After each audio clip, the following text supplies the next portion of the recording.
Eu não vou nem entrar no mérito aqui de uma atividade mais tradicional, mas imagine um cabeleireiro, imagine alguém que cuida tem uma barraquinha na praia, ou que faz um remendo num pneu de um caminhão.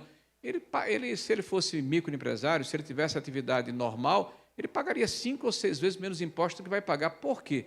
Porque alguns setores se organizaram em detrimento do resto da sociedade brasileira, da economia dos demais.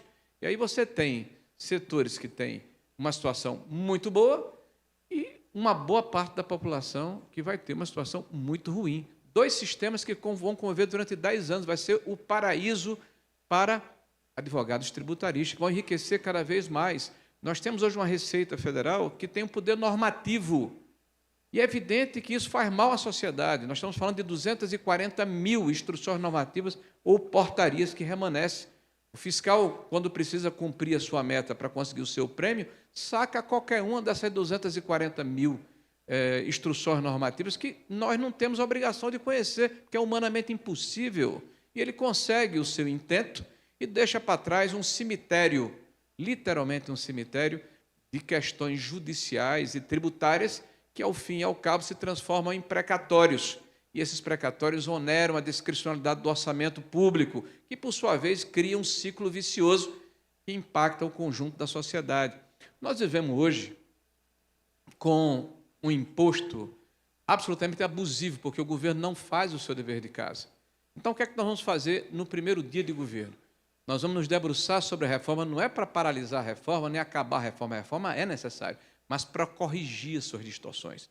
Nós vamos passar 6 meses debruçados sobre esse processo para apresentarmos as correções necessárias para termos uma reforma tributária que, de fato, seja justa para com o país e permita que quem empreende, quem trabalha, possa continuar edificando a nação.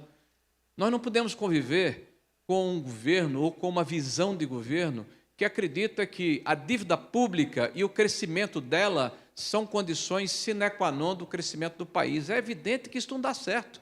No final de 2022, o relatório Focus, não é a nossa suposição, definia que, em final de 25, nós teríamos 7,25 percentuais de taxa Selic no Brasil.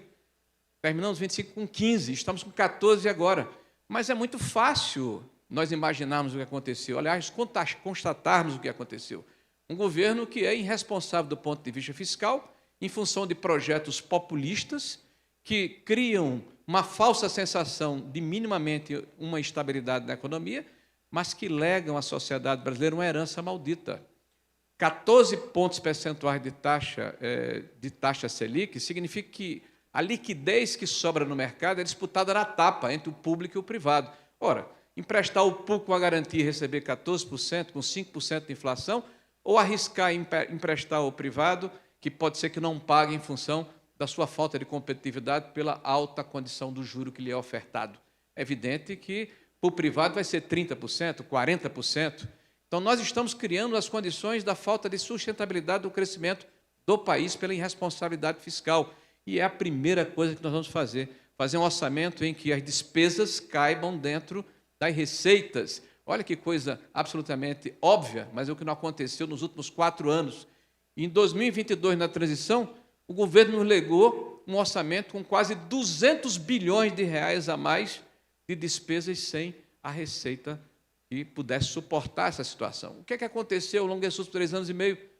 30 novos impostos, todo tipo de malabarismo para retirar as despesas dos próprios parâmetros fiscais que foram votados no início do governo, que é o tal do arcabouço fiscal. E, pasmem, senhores, quase 3,4 trilhões de reais de dívida nova que vai ser colocada no lombo da sociedade brasileira como herança maldita para o futuro.